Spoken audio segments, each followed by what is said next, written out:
Olá, seja bem-vinda, seja bem-vindo ao Educação e Tecnologias, um programa do PPGente, o programa de pós-graduação em Educação e Novas Tecnologias da Uninter. E como você já deve saber, toda semana eu trago alguém divertido, interessante, bacana, para bater um papo sobre educação, sobre tecnologia, se dá para juntar os dois, às vezes não dá, às vezes dá, e a gente tá sempre alguém legal para conversar. E hoje estou aqui com a professora Rita Vasconcelos. Oi, prof, tudo bem? Tudo bem, professor, como vai? Tadinha da professora Rita, ela estava numa banca ontem, antes de ontem. Eu falei, você vai fazer alguma coisa na quinta? Não. Então Não é vamos que eu não lá. vou fazer alguma coisa na quinta. Nesse horário, que bom que deu certo, né? Pois é, né? Porque a vida da gente não tem assim, não vou fazer nada nesse dia. Não existe. O dia que você tá com menos coisas, você tem uma pilha de livros para ler, né? Mas que bom que deu certo. Sim, sempre dá, e é bem divertido. Então vamos lá, começar com o nosso programa, só pedindo para você ficar mais pertinho do microfone. Pois não. Então, todo entrevistado que chega aqui, eu faço a mesma pergunta, que é quando a gente começa o papo. Que é o seguinte, nossos alunos, eu dou aula desde o século passado, o que é horrível de falar. Né? Não diga isso porque eu também. É péssimo, né? É péssimo, desde o milênio passado e tal. Ainda mais para historiador, né? Mas os alunos acham que a gente nasceu pronto, né? Eu estava na minha casa, um dia abri o olho e sou pós-doutor, dou aula para doutorado. E não, né? A gente passa por uma série de perrengues, uma série de dificuldades, uma série de desafios que a gente tem que encarar e tal, que as pessoas não sabem, né? Só vê o final, mas não vê a trajetória. Não vê os tombos que eu levei, né? Então eu queria, para começar assim, então você tá ali no ensino médio e até chegar no final da sua trajetória acadêmica. Final do ensino médio. Ou no ensino médio, sei lá. É que eu acho que foi assim, antes até do ensino médio. Então vamos de antes do ensino médio. Vamos lá. Vamos na Era Jurássica. Isso. Quando a Terra era uma imensa bola de fogo. Isso, exatamente. Vieram os dinossauros. Exatamente. Eu acho que eu não sei, posso estar enganada, mas eu acho que todo professor, quando gosta mesmo da docência, ele é vocacionado. Ele meio que nasce para isso.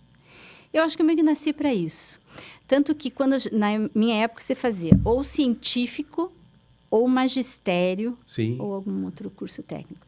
E eu desde sempre sabia que eu iria fazer magistério. Porque eu gostaria de lecionar, e eu gostava de criança, e eu queria dar aula para criança e tal.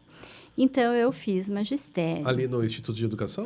Não, porque eu nasci em Ponta Grossa, Paraná. Ah, tá. Então, eu estudei no Colégio Santana.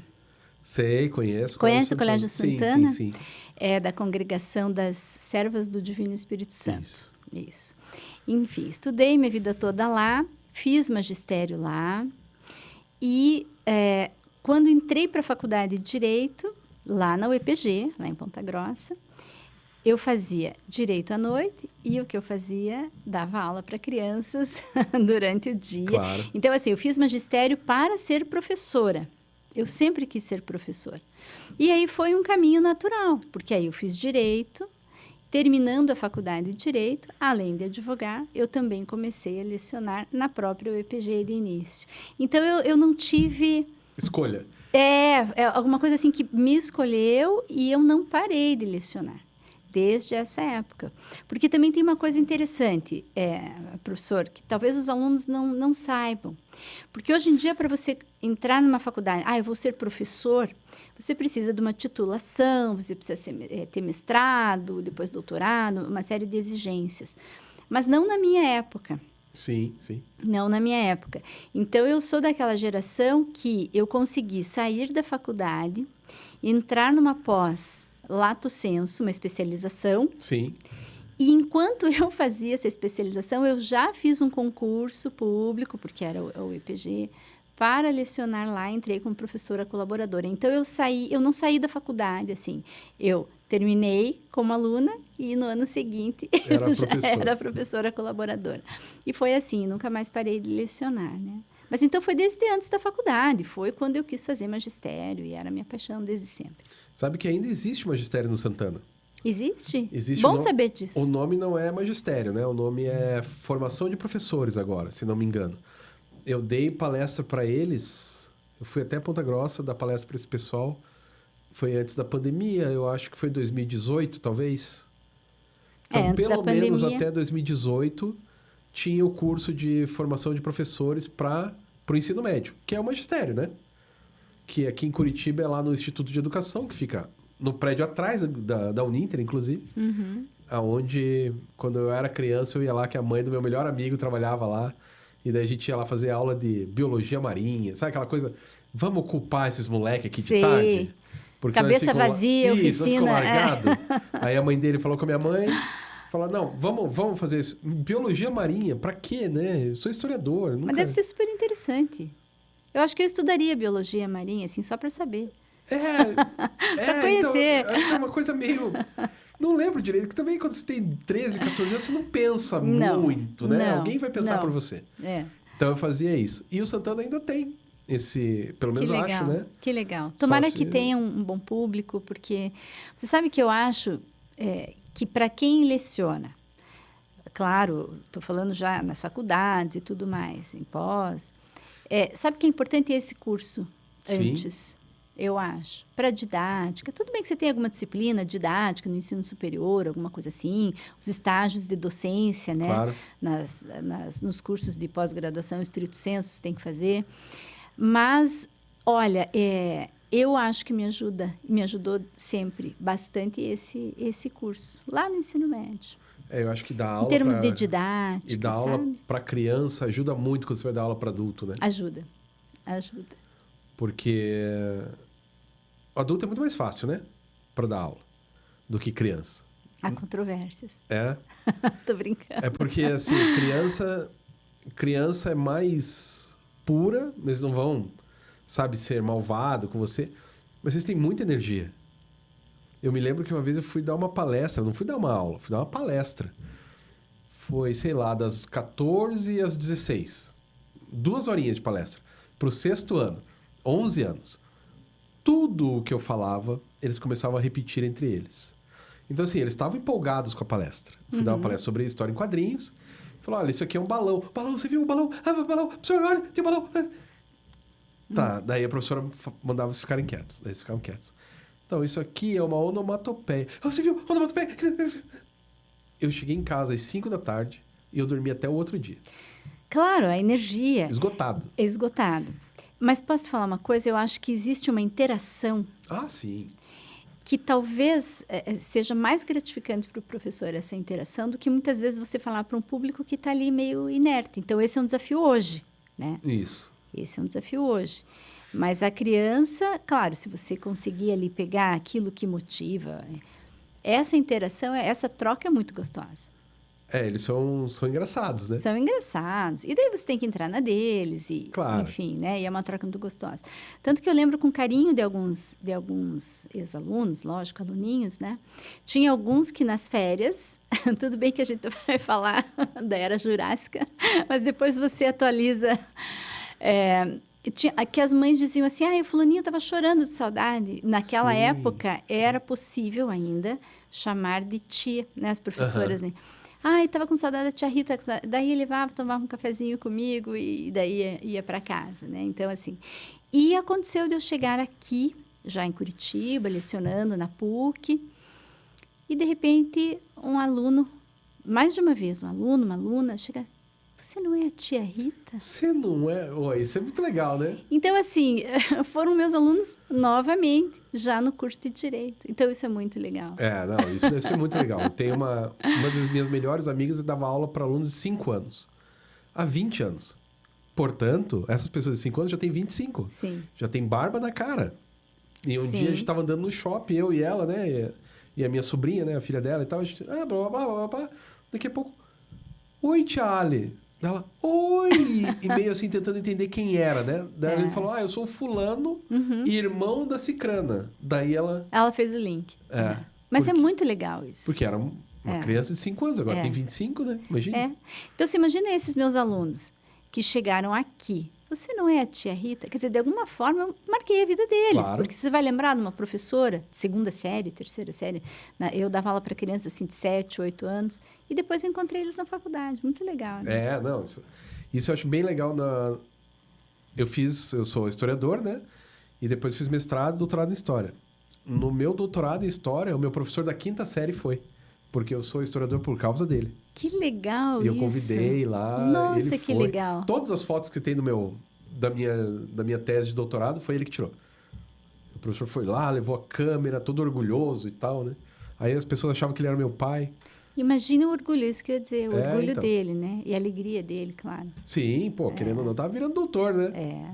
Assim, Nossa. por causa dele, tá escrito na tese. Nossa. Tá, nos agradecimentos, Esse tá é lá, o prêmio, né? Esse é o lógico. prêmio pro professor, né? É isso, Muito por isso que legal. o cara tá lá e tal, né? Isso é muito... Deve ser muito bonito, assim, né? De você pensar isso. Daí as pessoas, esse é seu pai? Não, não, meu pai... Aí a minha madrasta, muito malvadamente, falou, não, o pai dele é aquele que tá ali encolhido, morrendo de medo, é o pai dele. Tá, minha mãe aqui, meu pai ali... O pai é tímido. E assim, não conhece o esquema, né? Da aula, de banca. De banca. Que as pessoas, né? Falam, olha, tá errado isso, Fazem tá errado apontamentos. então. Aí os pais, em geral, têm aquele tipo, poxa, por que estão judiando do meu filhinho? Eu tive uma professora no mestrado, professora Olga Matter, e ela dizia, ai, filhos, ela era uma, nossa, assim, um doce de pessoa. Ela dizia, ai, filhos, não convidem a família para as defesas de dissertação. Primeiro, vocês vão ter críticos para a vida toda, e segundo, porque eles vão ficar nervosos, eles não vão saber que aquilo faz parte, eles vão sofrer. Exatamente isso. Tanto que na banca que a gente foi antes de ontem, a menina tava chorando, né? A filha da... Mas é uma emoção também, bonita, né? Bonita. Bonita. E foi ela que fez todo o esquema da mesa de salgados. Primeira vez que eu fiz banca lá na Uninter, gostei bastante. É legal. Bastante. É que normalmente as coisas são EAD, né? Lá. Mas como era todo mundo de Curitiba ou quase, e assim, a professora Joana, que trabalha na sala do lado, era quem tá longe, né? Longe, na Alemanha, né? Ela estava na Alemanha porque deu um problema na passagem, que ela devia estar na Escócia. Na Escócia. Mas ela estava na Alemanha. Mas foi muito legal. Não, e a tese maravilhosa, a família ali curtindo, foi bem legal. Foi divertido, foi bem divertido. Mas eu vou voltar você, porque afinal você que é entrevistada, não, né? Eu esqueci que estava na entrevista, desculpa. E até a Meg já foi entrevistada aqui. Quando ela qualificou, eu trouxe ela para ser entrevistada aqui. Mas então, daí você terminou o ensino médio e decidiu fazer direito. Decidi fazer direito. Foi a sua primeira opção? Não. Não foi. Umas coisas assim, eu queria fazer psicologia. Tá. Eu acho que eu sou uma psicóloga frustrada um pouco, sabe? Talvez eu faça um dia. Professor é psicólogo, né? Advogada também, ainda mais na minha área de atuação, porque eu atuo muito na área do direito de família e sucessões. Então você é psicóloga. Então, não se preocupe, não tem o título. Mas eu sempre quis fazer psicologia. O que acontece? Não tinha na UEPG o curso de psicologia. Tinha direito, né? E aí eu tinha 16 para 17 anos, eu até cheguei a pensar, vou fazer em Curitiba, daí meu pai, não, muito novinha, vai morar sozinha, em pensionato em Curitiba. Sim. Né? Não. Bom, então eu vou ficar aqui em Ponta Grossa, vou fazer na UEPG, e aí fiz direito, mas me encantei, lógico, né? Gosto também, gostei do curso, gosto de advogar, mas, assim, a docência é a minha paixão, né? Então, nunca parei de dar aula também nos cursos de direito. Mas, assim, não foi a minha primeira opção, né? Foi circunstancial, diria. Sim. Circunstancial. Mas também quando você tem 16, 17, você tem que muito contar com a sorte, né? Tem. Na hora de você escolher um curso, porque você não sabe nada da vida. Nada da vida. Nada. Né? E o mundo muda também. Independente da gente, o mundo também muda. E as pessoas podem mudar. Sim. Né? Também. Quer dizer, eu acho louvável quando alguém diz, olha, eu fiz esse curso e tal, mas eu acho que não era bem isso, eu vou fazer outro. Justo, faça, mude, né? Porque o que a gente faz? Ainda brinquei há pouco, a gente nunca tem um dia sem nada para fazer, né? Então, a gente trabalha a maior parte do nosso tempo. Você já imaginou se trabalhar com uma coisa que você não gosta? É triste demais, né? Sim, eu tenho... Isso que a Meg lá estava falando, porque a gente ouve dos alunos, e não é uma, não é duas, são muitas vezes. Alunos calouros de direito, que eu e ela pegamos os calouros, né? Sim, o comecinho, né? Eu odeio Lepsor. Não, mas pera lá, né? Não, é sério. Não. Daí eu penso, cara... Normalmente eu dou um discurso, né? Olha só, se você odeia ler, odeia escrever, o que você está fazendo aqui? Porque pense, você vai passar na faculdade. Então, sei lá, faz trabalho com cola ali, faz o esquema aqui, você vai passar, tudo bem. E daí você vai passar os próximos 40 anos da sua vida fazendo uma coisa que você odeia. É sério mesmo isso que você quer pra sua vida? É muito triste, né? Aí a pessoa começa a pensar assim, Porque é triste isso, né? É muito triste. E o eu odeio ler, eu sempre penso assim, quem tem o hábito, desde cedo, ou em casa, né? Sim. As minhas filhas sempre assim, desde muito pequenas, os primeiros presentinhos, livro, né? Hoje em dia tem livro até para bebê, aqueles Tem, eu dei pra minha tudo, filhadinha, que dá pra entrar na água, pra dá para entrar na brincar. água, eu comprava isso, então. Isso, eu acho que quem diz eu odeio ler, na verdade, é porque não tem o hábito. Pode ser? Nunca foi incentivado, porque eu duvido que alguém que tem contato com boas obras, Adequadas para aquilo que a pessoa tá adequada, eu passando. duvido que vai dizer eu odeio ler, porque vai tomar gosto, não adianta. É aquela coisinha que, olha, picou você, pronto, agora não tem volta, né? Então, eu acho que o trabalho da Meg, eu sei que a gente não vai falar sobre, não é esse o foco, né? Você já entrevistou a Meg, mas aquilo que eu falei na banca é sensacional, porque ela faz o pessoal do começo de curso, muitos que não têm o hábito da leitura, Que nunca leram um livro. que nunca leram, terem contato com boa literatura, Sim. literatura brasileira, Instigante. para fazer um trabalho e pense, associar isso ao júri, que é aquilo assim, o estudante de direito acha que aquele vai ser o ápice, né? E já tem esse contato no início do curso. Então, é sensacional. Porque tem um problema com a leitura, que se você não pega uma leitura simples no começo, você vai chegar lá na faculdade para ler, vai ser muito doído. É. Porque você tem que ir aos poucos, né? Não dá pra você Sim. pegar, sabe, Heidegger. Olha, tá aqui o texto do Heidegger. Pô, não dá, né? Não Álvaro Vieira Pinto, cada parágrafo do cara são 3 páginas. Não dá, né? Não você dá. pegar de cara. Então tem Não que ir dá. aos poucos e tal. É verdade. Por outro lado, a minha diarista estava lá em casa esses dias e ela falou, a filha dela tem 11 anos. E deram José de Alencar pra menina ler. Não dá, né? Não dá. Por ainda isso que não. você falou, literatura adequada. Adequado. Né? Quando ela tiver 18, José de Alencar é legal. Você falou em gibi. As minhas Amo. filhas, desde sempre, Claro. eu fazia assinatura de revistinha da Mônica, Lógico. Disney, essas coisas, né? Porque é o contato com a leitura. Eu faço pra minha filhada. Eu sempre fiz isso. E é legal. Então, assim, aí você chega num patamar da sua vida, num momento da sua vida, que você não se imagina mais sem um livro, né? Pois é. Então, o que você está lendo agora? Tem gente que não, né, não tem isso. E a gente sempre está lendo alguma coisa. Sempre. Mas quem faz direito, mais ainda, né? Mais ainda. Mas voltando aos teus alunos lá, então, aí você, quando eles dizem, odeio ler, você já faz o teu discurso. Já faço o discurso e vê se melhora, né? E daí dá uma sacudida. Dá uma sacudida pra ver se legal, melhora. Daí a Meg tá junto, né? Uhum. Daí ela dá uma força ali também pra ver se... Mas eu não sei se o cara que já tá com... Tem muitos alunos mais velhos, 28, 30, se vai pegar esse gosto. Não. Né? Já é mais difícil. É mais tal. difícil. Mas se o cara Outros pelo menos conseguir ler, hábitos. né? Conseguir ler pra trabalhar já... Sim. Né? Já ajuda. Mas voltando, então. Daí você foi fazer faculdade lá em Ponta Grossa. E você terminou lá. Os 5 anos de Direito você fez lá. Fiz lá. E daí como é que você veio para Curitiba trabalhar na PUC? Ou você começou a trabalhar na PUC de lá? Não, eu lecionei na UEPG lá. Tá. Aí, mas no curso de Direito também? No curso de Direito. Fiz concurso para professora colaboradora lá, fiquei 6 anos, ou quase 6 anos lá. Aí, porque casei e vim para Curitiba.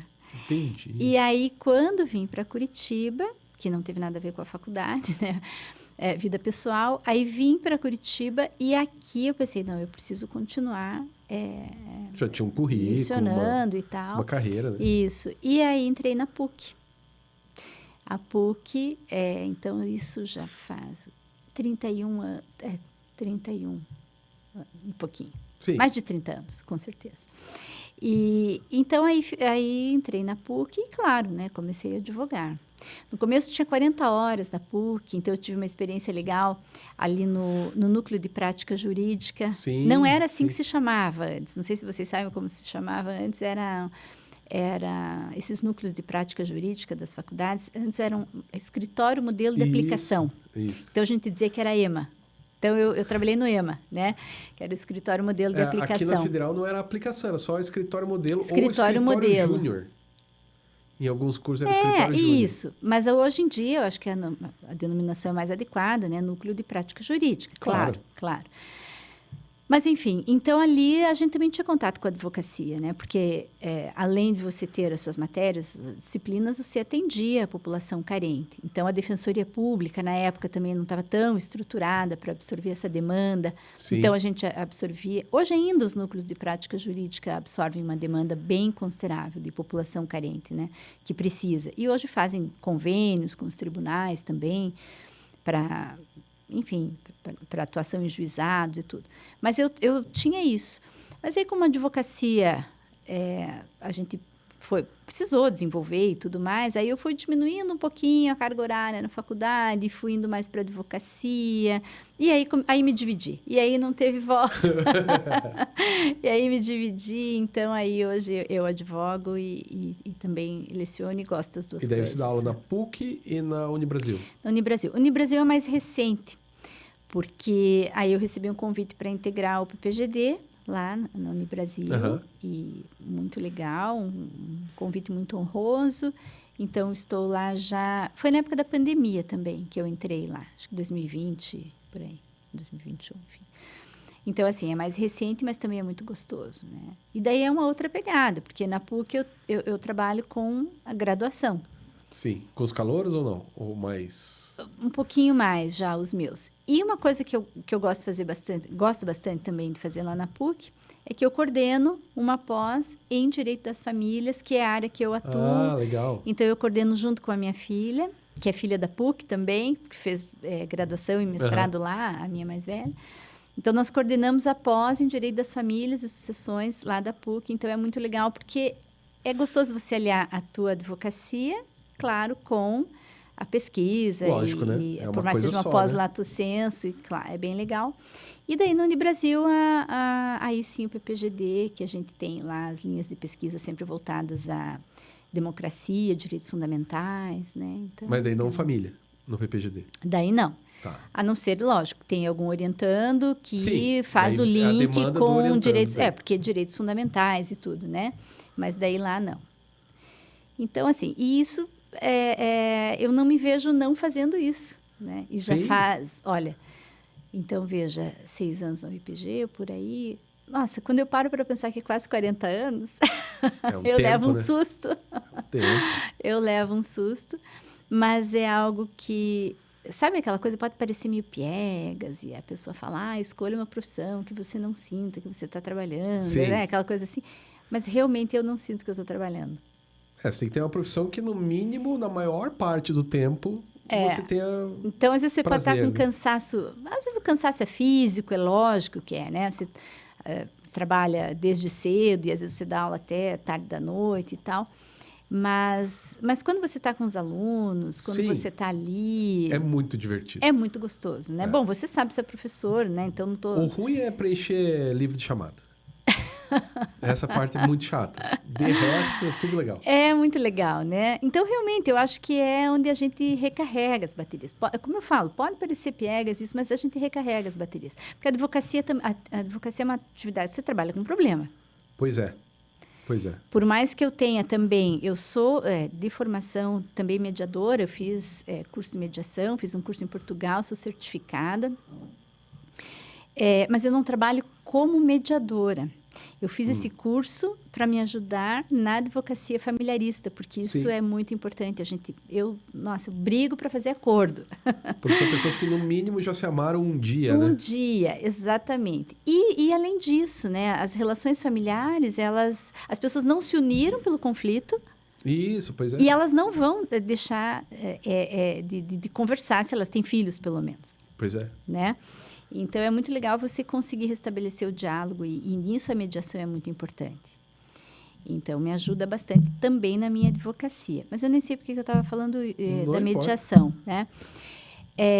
Mas então eu fiz isso, porque daí na advocacia familiarista isso para mim é bem legal. Então, eu não me vejo fazendo outra coisa, a não ser... né, o que eu faço hoje. Mas eu estava dizendo que a advocacia ela é estressante porque você trabalha com problema. Sim. Sim, sim, sim. Então, você trabalha com problema, por mais que você ajude as pessoas a encontrar elas mesmas a solução para os seus problemas, que pode ser pela negociação e tal e tudo mais, Claro que é desgastante, claro que é estressante. E também muito gratificante quando você consegue, muito gratificante quando Mas você demora, ganha uma né? causa. Quando você ganha é sensacional, quando você chega num acordo é mais gratificante ainda.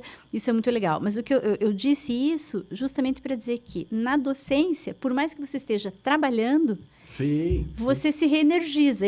Para mim é assim, pelo menos. E não demora, né? Você explica uma coisa, o cara entende, você fala, E é na gratificante, e hora, você né? se reenergiza. Então, isso é legal. Então, aquela brincadeira que fazem com a gente, prof, você trabalha ou só dá aula, né? Sim, sim. Mas tem um fundo de verdade.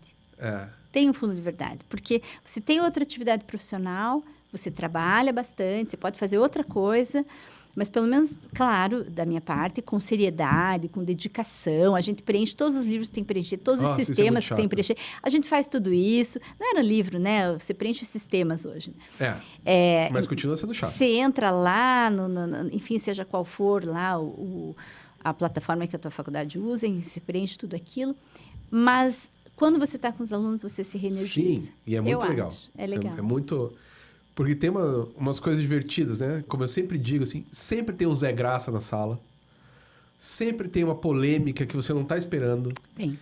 E tem uma coisa que tá, a advocacia também traz isso, né? Mas que é, principalmente quando eu dou aula para o doutorado daí, menos na graduação, mais para o doutorado, que é um desafio intelectual, que é o que deixa você vivo, Certamente.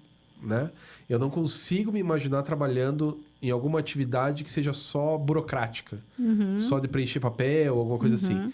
Porque o desafio intelectual de alguém te apresentar uma pergunta que você nunca pensou antes, e você tem que pensar, refletir, putz, mas como que eu respondo isso, né? Isso é genial. É Eu genial. adoro. E tem que ter humildade, eu acho. Claro. Eu sempre desconfio um pouco daquelas pessoas que dizem, dessa área eu já sei tudo, porque você nunca sabe não. tudo, né? Então, eu acho isso também sensacional, porque a gente aprende muito. Enquanto você está trabalhando, você está aprendendo. É uma troca. Isso. Né? Então, o que os alunos te trazem é uma troca. E hoje você aprende não só, não vou aprender nada com os meus alunos, talvez, tecnicamente falando, ou em termos de tema de estudo e tal. Mas a forma de ver as coisas, Sim. a visão daquilo, né? Até mesmo para você se reinventar, novas tecnologias que você, enfim, né? É doutor nisso. Mas a gente precisa aprender a cada dia. Então, a gente tem que ter essa humildade também. Porque Claro. aquele professor que chega, não, eu já sei tudo e eu vou transmitir, não existe isso, né? Não. Isso é uma cascata. É aquela troca. Eu dou aula com o professor Moser, né? O Alvino Moser. Ele está com 84, quase 82. Ele vai fazer 82, acho que mês que vem. 82 não, 92. 92. E ele dá aula, porque pro doutorado dá aula online, então ele está em São Paulo agora, para ficar mais perto da filha. E ele conecta, eu passo o link e ele dá aula junto comigo das 8 às 18. Eu saio moído, pense ele. E assim, quando acaba a aula, isso ele fazia desde muito tempo, né? Eu já estou na Uninter faz 10 anos que eu dou aula com ele.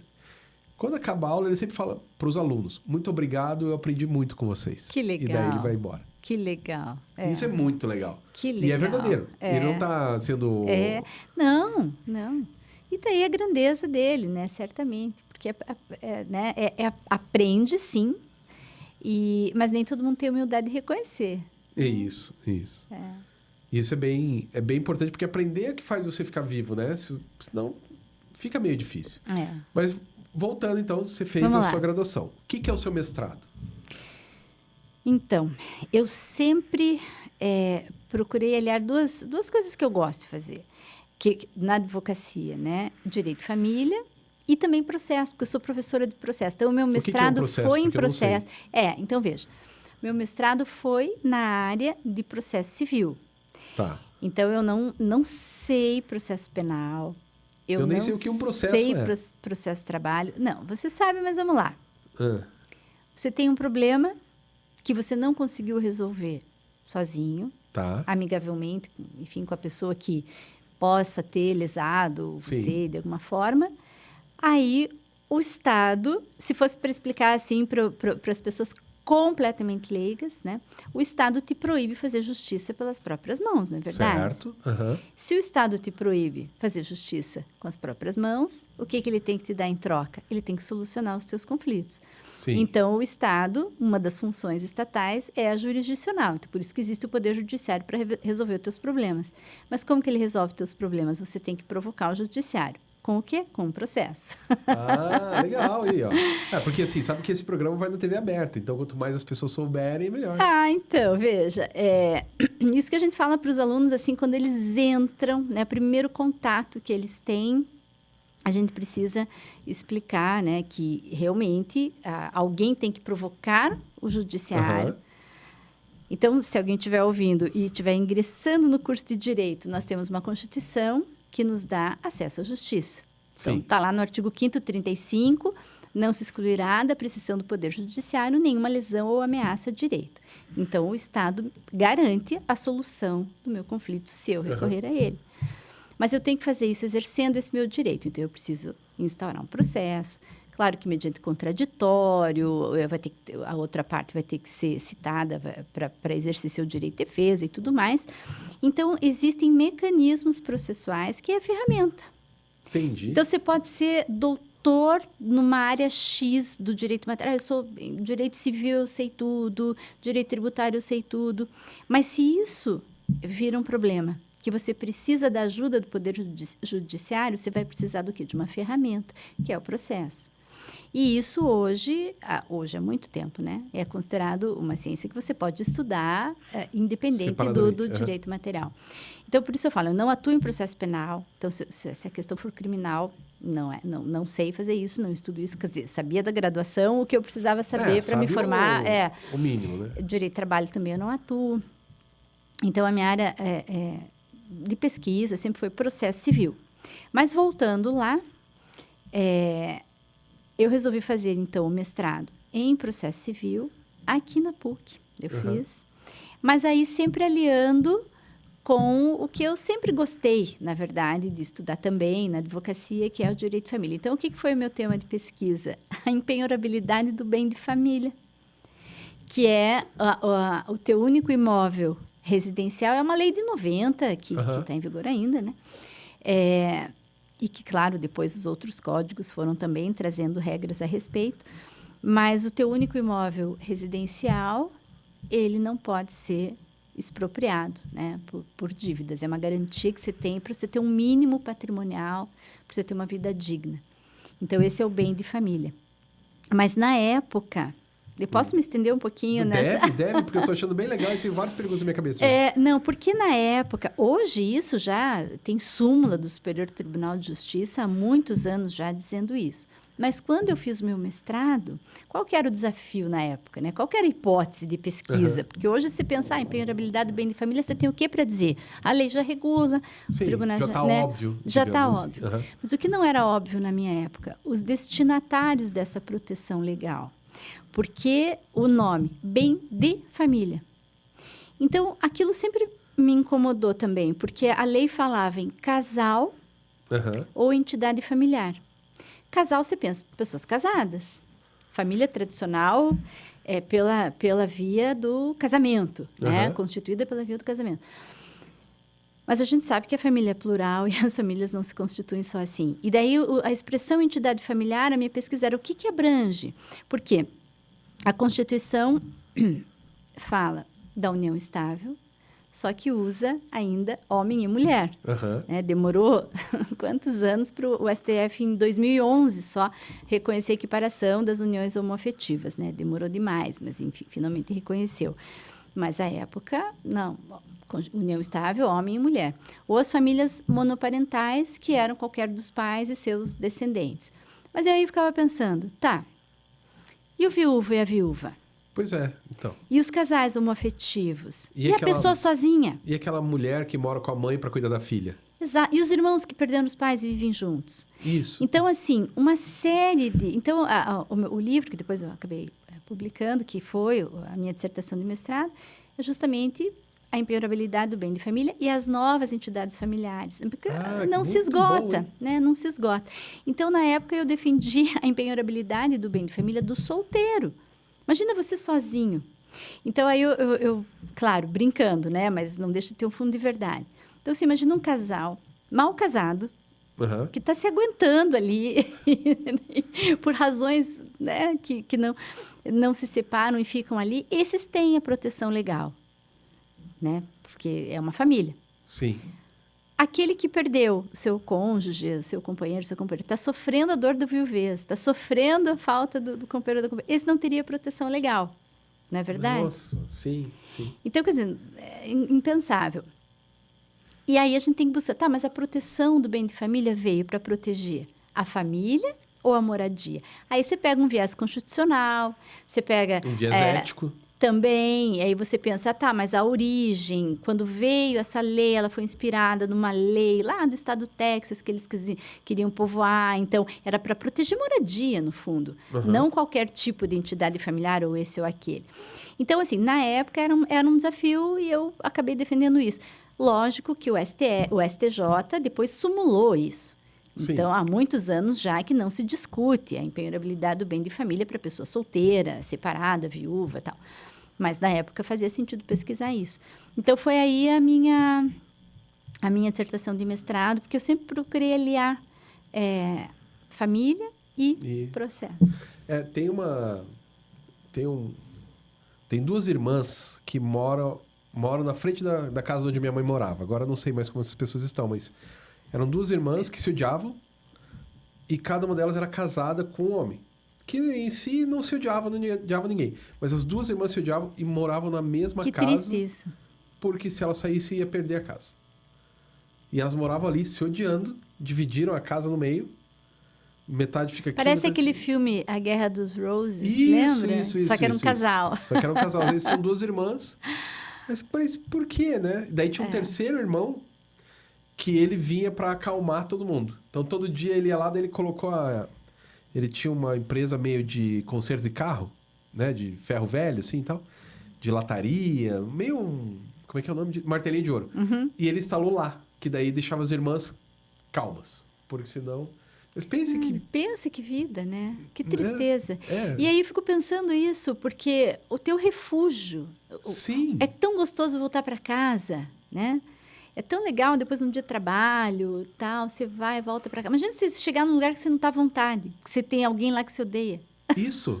Que horrível. Né? E a sua irmã... Nossa, assim, porque o seu marido você pode se separar, mas a sua irmã você não pode. Você não pode. Né? Aliás, faltou ali alguma terapia para as irmãs pararem de se odiar, né? O que é isso, né? Mas, né? Enfim. Eu só sei a história, assim. Mas tá, então, bem legal. E o seu doutorado? E você emendou mestrado com doutorado? Você deu tempo? Então, eu acabei emendando, porque já comecei a fazer o mestrado um pouco depois, né? Porque daí daí aquela história, criança pequena, mas fiz... depende que é um pouco depois, né? Porque, sei lá. Tá, mas o mestrado e o doutorado eu emendei. E aí eu fiz na PUC de São Paulo.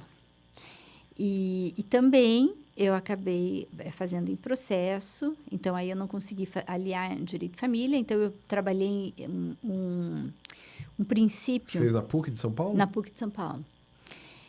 Um princípio que é o princípio da fungibilidade, que isso aí é muito chato para explicar, mas assim, fungibilidade é troca, né? Uma coisa fungível é uma coisa que você pode trocar, substituir. E aí...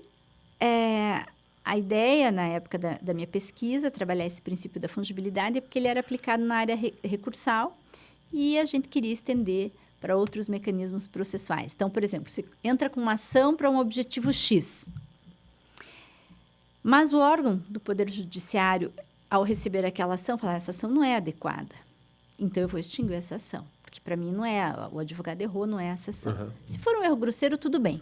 O advogado que luta vai ter que entrar com a ação correta depois. Mas, às vezes, não é um erro grosseiro. É uma dúvida que seria uma dúvida que a gente chama uma dúvida objetiva. Não estou querendo dizer para os estudantes não estudem, mas a dúvida objetiva é a dúvida de quem estuda, porque você consegue enxergar mais mecanismos processuais. Ah, sim. E, às vezes, não está claro o suficiente. E, às vezes, você escolhe um mecanismo processual para lançar mão ali para a defesa do teu cliente, que não é aquele que o órgão do Poder Judiciário considera o adequado. Então, esse princípio, ou por aplicação desse princípio, o órgão do Poder Judiciário não pode encerrar o teu processo, ou simplesmente não receber a tua ação, ou cancelar, ou não conhecer o teu recurso. Ele tem que receber como se fosse o que ele considera adequado, exercendo a fungibilidade, porque a tua dúvida não é uma dúvida de quem não estuda. Sim. Não é um erro grosseiro, é uma dúvida objetiva. Quer dizer, tem divergência jurisprudencial sobre o meio cabível. Então, você escolheu um que não é o que ele pensa, mas isso É que não tudo... é uma dúvida ignorante, né? Não é é uma uma dúvida oposta a isso. É uma dúvida de quem sabe mais. Exato, exato. Eu brinco, é a dúvida de quem estuda e acaba enxergando mais saídas. E aí, por esse princípio, isso que eu acabei trabalhando no doutorado, várias hipóteses do nosso ordenamento, do nosso sistema processual, em que poderia haver incidência desse princípio. Mas, claro, visando o quê? Acesso à justiça, né? Não barrar o acesso à justiça, por questões meramente formais, né? Então, a forma, na verdade, é um instrumento. O instrumento não pode ser maior do que o objetivo que ele vai... Sim, sim. Né? Enfim, nessa linha. Aí que foi meu doutorado. E foi na PUC de São Paulo. Então, eu ficava aqui, né? Trabalhando, morando... Ficava um pouco em São Paulo para fazer os créditos, as disciplinas, e vinha, e depois deu tudo certo. E provavelmente você tinha aula 2 dias por semana, alguma coisa assim. Isso, é. E É que aí... o doutorado tem menos aula em geral, né? Do que no mestrado. Mas ainda assim tinha créditos para fazer, né? Então, a gente precisava. Então, eu tinha um esquema ainda que as minhas filhas eram pequenas, então, o que eu fazia? Às vezes ia de avião para São Paulo, mas daí voltava de ônibus para pegar o ônibus lá, viajar à noite, chegar aqui 6 horas da manhã, ainda para levar as meninas para a escola. É que às vezes, para São Paulo, como a gente mora em Curitiba, é mais prático ir de ônibus do que de avião. Conforme, sim, Dependendo do horário. E eu fazia isso justamente para poupar tempo. Pois é. Mas assim, é arriscado, né? Estrada, tal. Mas a gente faz e é o que a gente precisa fazer, né? Eu não sei, porque eu já fui de avião para São Paulo e levou mais tempo do que eu faria se eu fosse de carro. Acontece. Ou de ônibus, enfim. Acontece. E de ônibus tem uma coisa ainda, se você ainda para em Congonhas, até tudo bem. Mas se você parar em Guarulhos, é 2 horas para chegar até São Paulo, dependendo do horário. Não, tinha que ser Congonhas. Para mim, seria impraticável Guarulhos. Então, isso, você se sujeita aos horários ali de Congonhas, Isso, então. Que também fechava mais cedo. Então, às vezes, terminava a aula na PUC, não daria tempo. Tinha que ir pro terminal do Tietê para pegar o ônibus. E assim, quando você vai daqui para lá, que você para no terminal do Tietê, o metrô tá ali já. Você vai para onde você quer, já, rapidinho. Lá em Guarulhos, não. Não. É bem agora isso. Tá melhor, né? Porque agora parece que tem um trem que vem de Guarulhos até... que é direto, mas também não sei. Mas sempre é mais demorado, né? Meio mais complicado, né? Mas eu fazia isso para poder, lógico, e com aquela culpa, né? Meu Deus, e as crianças? E daí, nessa época, eu já era divorciada, mas tinha uma pessoa que me ajudava, que trabalhava lá em casa e as meninas adoravam, então ela ficava, sabe? Mas é aquela coisa, a mãe quer estar presente, então claro. Eu tinha que estar presente. Então eu adorava quando chegava assim a tempo que eu ia acordar as meninas, ia levar para aula, né? Enfim, é legal. Mas a mãe carrega essa culpa, né? Eu acho que toda mãe carrega essa culpa. Porque você tem... Freud descobriu isso lá atrás. Você quer intensificar a tua carreira profissional, e ao mesmo tempo você quer estar presente, mas hoje que as minhas filhas são adultas e tudo, né? Então eu ouço delas, isso é muito legal, que elas têm orgulho, né? E que, na verdade, você pode ser uma mãe presente, mesmo fazendo tudo isso. Claro. Né? Quer dizer, você tem qualidade quando você está junto, você consegue dar o teu drible, como a gente estava falando antes, né? Para não perder uma reunião de escola, para ir numa festinha de escola. Quer dizer, a gente se vira, mas a gente consegue. Eu acho muito mais engraçado o drible. Eu sei que o certo é drible, mas... Trava a língua. Quando eu era criança, eu jogava bola, óbvio, né? Menino, brasileiro, é claro que jogava bola. E eu tinha um amigo que falava, não, vai dar os drible. Aí vai dar uns drible pra lá, uns drible pra cá, e daí... É drible. Aí, pra mim, ficou esse esquema. Mas a gente consegue. E a gente vive driblando, né, coisas na vida para conseguir fazer tudo que a gente faz, né? Lógico. E ter essa multitarefas. Mas esses dribles também, eles ajudam na vida. No final, me parece, pelo menos, né? Que no final das coisas você acaba ajudando. Você acaba sabendo como lidar com as situações melhor do que se fosse tudo rapidinho, tudo ordenado. Ordenado. Né? Porque a vida é caótica. A vida não é ordenada. A vida é caótica. Ainda mais para quem tem filho, né? Então, tem que ter coragem Filho e pequeno, encarar. né? Porque é caótico. Você tá achando que hoje eu vou sentar para estudar, aí a garota quebra o dedo jogando vôlei, sei lá. Não tem como. É imprevisível, né? Você não sabe o que você vai... E isso também me ensinou algumas coisas que... Eu acho que eu me adapto bem às coisas, né? Isso eu acho que é da minha personalidade. Mas também eu nunca precisei daquele... Aliás, mesmo que eu precisasse, eu não teria como. Daquele silêncio para estudar, para me concentrar. Não, porque eu estudava, escrevia... Tudo bem, algumas coisas eu esperava as meninas dormir para produzir, para escrever, para me concentrar. Mas ler, escrever alguma coisa, fazer alguma coisa, é com a criançada ali e tudo. Então, não tem aquela coisa, agora eu vou me fechar. Não, você não pode. Não tem. Você não tem essa opção. Né? Ainda mais você trabalhando, você tem o quê? Fins de semana, noites, às vezes, né? E isso você está num contexto familiar. Então, você dá um jeito, você dá seu jeito. Eu sempre falo para todos os meus alunos, principalmente os que têm filhos, que é para estudar 2 horas por dia, de segunda a sexta. Que é para não gastar o sábado e domingo estudando. Sábado e domingo é para você ficar com seus filhos. Com a família. Né? Para você ficar com sua namorada, namorado, sei lá, visitar a mãe. Mas se você começa também a ficar muito louco e estudar sábado e domingo o dia inteiro... o dia inteiro não. Certo, o dia inteiro não. Mas é que bom, eu estou ouvindo isso como um conselho também, né? Porque às vezes a gente, no fim de semana... tenta dar conta daquilo que não deu tempo durante a semana. Eventualmente não, mas eu entendo. Pode ser, mas... Não, tem que ter um tempo de lazer, lógico, evidente. Porque senão você espana. É evidente. Porque daí eu tô falando isso para o meu próprio bem, né? Porque daí você vai estar orientando e está indo bem, e de repente a pessoa espana.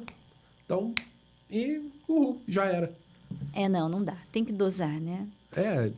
E o final de semana é muito bom para isso. Né? Precisa, né? Vai fazer um piquenique com as crianças. Vai pro parque. Isso. Tem razão, tem toda razão. Né? Porque senão, durante o meu doutorado... Nossa, o meu mestrado e doutorado, que eu também emendei, né? Eu comecei a fazer doutorado, já tinha 35.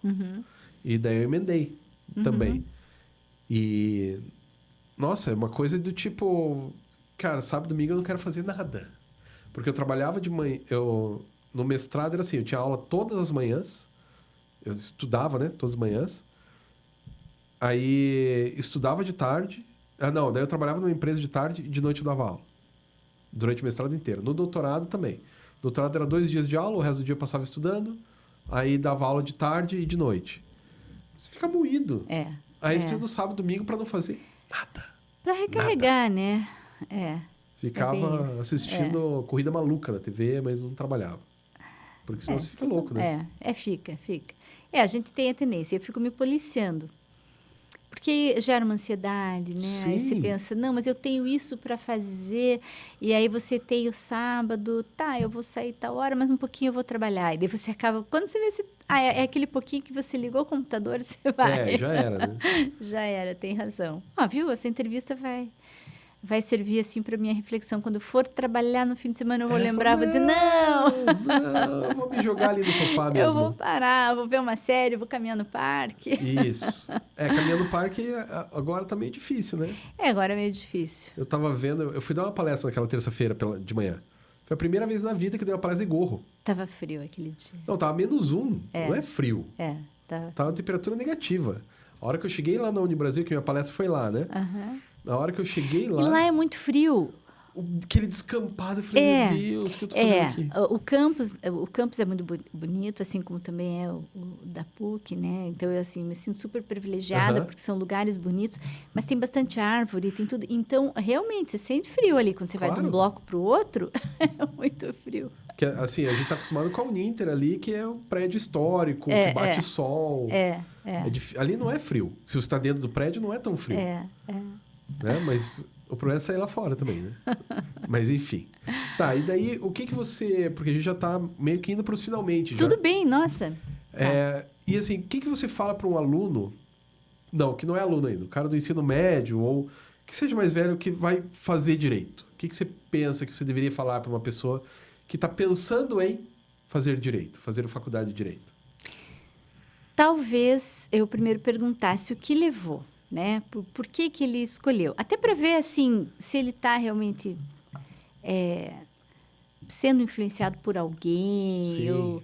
Porque o que que... Eu já vou responder a tua pergunta, mas, assim, rapidissimamente, Não estamos tão... fazendo um A parênteses. gente tem uma margem menor. Uma margem.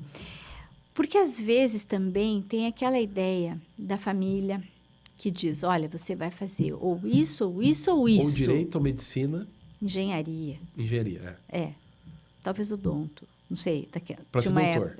Alguma coisa assim. E, às vezes, não é aquilo. Eu já tive alunos que falaram, professora, eu estou fazendo direito porque eu prometi que eu ia fazer direito, mas depois eu quero fazer tal coisa, ou, né, enfim. Então, primeiro eu ia querer, né, ouvir isso. E se eu sentisse, não, realmente, quer fazer direito, tem a ver. Então, eu ia dizer, nossa, faça. Porque é um curso muito bonito. De verdade é. Sim. E é um curso que sempre vai ser bom e vai ser útil para a sua vida. Ainda que depois, lá na frente, você resolva trabalhar com outra coisa, Claro. ou não, né? Eu acho que... Eu sou suspeita, né? Porque eu gosto e leciono e tal. Mas eu acho que o curso de Direito te prepara para qualquer outra coisa que você vá fazer na tua vida de uma maneira muito legal. Isso... Eu já estou cogitando assim, que a pessoa depois não quis trabalhar. Agora, não vai trabalhar com isso. Mas se você... E não vai ser perdido. E vai ter sido bom para ele fazer direito. Mas se ele quiser trabalhar com isso, que bom. Porque olha quantas coisas você pode fazer. Quantas carreiras jurídicas existem. Então, eu acho que é legal, eu ia dizer, eu ia dizer aquilo que você já falou para os teus alunos de início. Leia bastante. Se fosse para fazer uma recomendação da prof chata, eu diria o seguinte, olha, não fique estudando, e aí talvez agora eu seja cancelada, porque eu vou dizer isso, né? Você fala, não fique estudando por TikTok ou... ou não vá... Você quer assistir uma videoaula? Assista uma videoaula. Depois que você leu a bibliografia indicada pelo teu professor, leia. Né? Claro que você vai ter boas indicações bibliográficas se você está numa boa escola, numa boa faculdade. Então, leia isso e tal. E diria o seguinte, aproveite o seu curso desde o começo, porque é aquilo... Ele tem que ser um curso bom de fazer, não só um curso bom de ter feito. Porque se você aproveita... desde cedo, como lá os alunos da MEG, que, né, que legal fazer isso e tal. Então, eu falo isso para os meus alunos. Aproveite enquanto você está aqui, porque aí você vai, claro, vai fazer a diferença lá no final. Não adianta você correr lá atrás, preciso passar na OAB, preciso isso, mas quanto tempo você perdeu, né? Então, viver o teu curso, aproveitar o teu curso, ler o que indicam para você, participar das coisas que a faculdade, seja ela qual for, oferece. Sim. E né? toda a faculdade oferece, né? Com certeza. Se você quiser entrar nos projetos para você de iniciação científica, que legal você fazer experiências. Então, viva a faculdade. Né?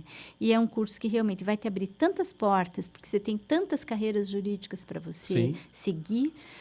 E, na pior das hipóteses, ainda que você não vá, ainda que você não queira nenhuma dessas carreiras jurídicas, é um curso que te preparou para a vida. Sim, veja, para você assinar um contrato, é legal você ter essa noção. É né? lógico. Então, vai te ajudar sempre. Então, a pessoa sempre vai ouvir de mim incentivos, né? É que eu acho que uma das coisas que você falou do TikTok é muito importante, porque as pessoas estão, os mais jovens, claro, se acostumando com a ideia de que o mundo pode ser explicado em 240 caracteres. 280 caracteres. Esse é um risco, né? Isso é um problemaço. Né? Isso não foi essa frase não é minha. Essa frase do Johan Hari, daquele livro Foco Roubado, que eu sempre indico, assim, mas o mundo não se explica em 280 caracteres, o mundo não se explica em 5 minutinhos de uma pessoa falando no YouTube, né? Exato.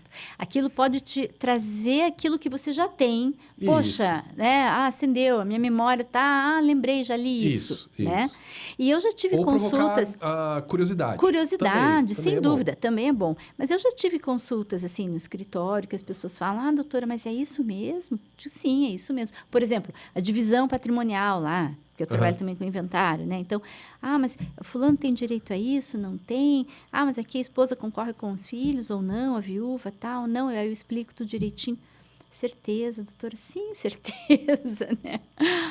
Aí me mostra alguma coisa, um TikTok que a pessoa... Mas não é bem assim. Daí eu falei, bom, você Você tem toda a liberdade, né, para checar ou acreditar no que eu estou falando. Porque, além de tudo, você corre o risco da informação estar equivocada, além de Claro. insuficiente.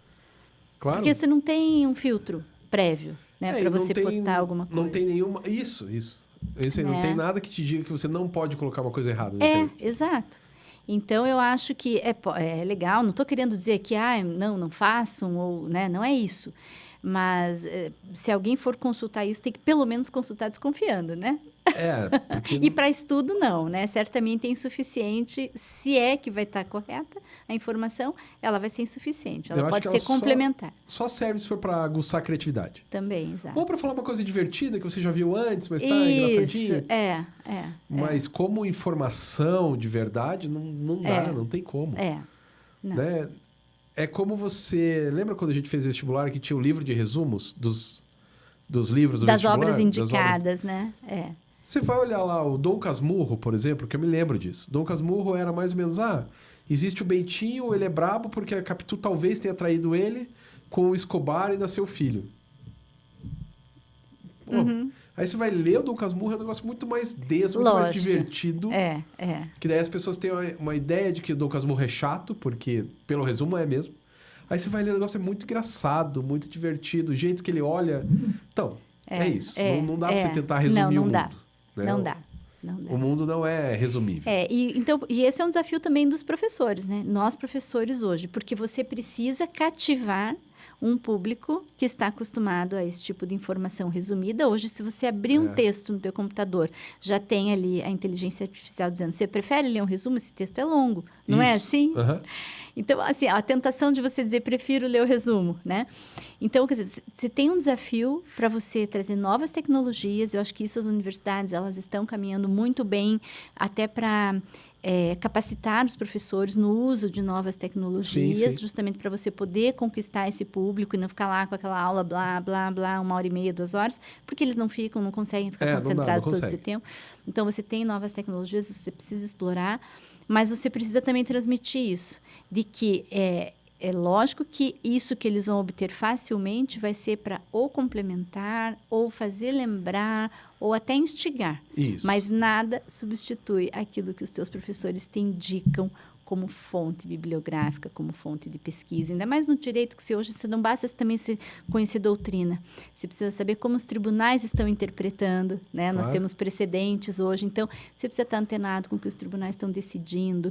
E isso tudo também está na tua mão, a informação está ali. Você consegue isso via internet, mas você precisa saber... Exato, mas você precisa saber a fonte. Então, não cair naquela tentação, eu vou pesquisar como o Tribunal X está decidindo, você pode, às vezes, ter até uma ementa errada. Então, você recebeu a ementa, vai buscar o acórdão, vai ler a decisão, vai ver se é isso mesmo, né? Vai checar, é isso. Muito bom, muito bom. Eu estou olhando ali no nosso relógio, já está acabou na hora, o já tempo. Acabou. Já acabou. Então, muito obrigado, Rita. Valeu mesmo, foi bem divertido. Imagina, eu que agradeço. Como eu falei, era um bate-papo divertido, agradável. Muito legal. E é isso aí, pessoal. Então, a gente se despede por aqui. Na semana que vem, estamos aí de novo com uma pessoa bacana, legal, instigante, para falar sobre educação e tecnologias. Até mais!